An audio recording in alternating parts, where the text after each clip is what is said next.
أعوذ بالله من الشيطان الرجيم بسم الله الرحمن الرحيم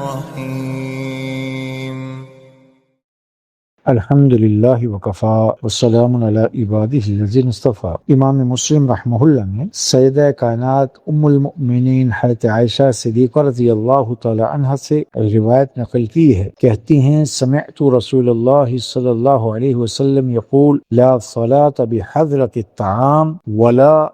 وهو يدافعه اخبثان، کہ میں نے اللہ کے رسول صلی اللہ علیہ وسلم سے سنا ہے، آپ علیہ السلام ارشاد فرماتے تھے کہ ایسی صورت میں شریعت کی طرف سے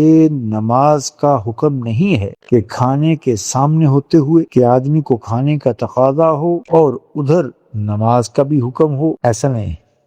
ایسی صورت میں نماز کو حکم نہیں، اور نہ ایسی حالت میں جب کہ آدمی کو پاخانہ یا پیشاب کا تقاضا۔ اسی مفہوم کی حدیث امام مالک، امام ترمذی، امام ابو داود اور امام نسائی نے جناب عبداللہ ابن ارقم رضی اللہ تعالی عنہ سے بھی نقل کی ہے، کہتے ہیں سمعت رسول اللہ صلی اللہ علیہ وسلم یقول اذا اقیمت الصلاۃ، کہ جب جماعت کھڑی ہو جائے، وَوَجَدَ أَحَدُكُمُ الْخَلَاءَ، اور تم میں سے کسی شخص کو بیت الخلاء کا تقاضا ہو، پیشاب پخانے کی حاجت ہو، فَلْيَبْدَأْ بِالْخَلَاء، تو اسے چاہیے کہ جماعت میں شریک ہونے سے پہلے بیت الخلاء کے تقاضے سے اپنے آپ کو فارغ کر لے اور اس کی ابتدا کرے۔ یہ دونوں روایات انہی احادیث کا تسلسل ہیں جن میں اللہ کے رسول صلی اللہ علیہ وسلم نے انسانی ضعف، کمزوریوں کی بنا پر اللہ کا یہ حکم کہ ایسی صورت میں انسان کے لیے جماعت کی حاضری کی تاکید اور جماعت میں حاضر ہونے کا لازمی پن یہ لازمی نہیں رکھتا۔ جماعت کی تاکید میں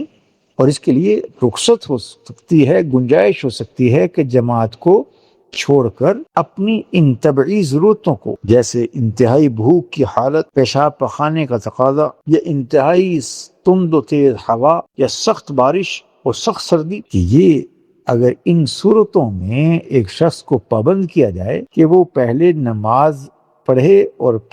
ان صورتوں میں بھی جماعت کی نماز کو نہ چھوڑے اور مسجد میں ہی جا کے نماز پڑھے، تو اس کے لیے دقت اور حرج لازم آئے گا۔ جبکہ اللہ نے اور اللہ کی نازل شدہ شریعت نے انسانوں کی حقیقی مشکلات اور ان کی مجبوریوں کو ملحوظ رکھا، چنانچہ اللہ کا یہ اعلان وَمَا جَعَلَ عَلَيْكُمْ فِي الدِّينِ مِنْ حَرَجٍ، کہ اللہ نے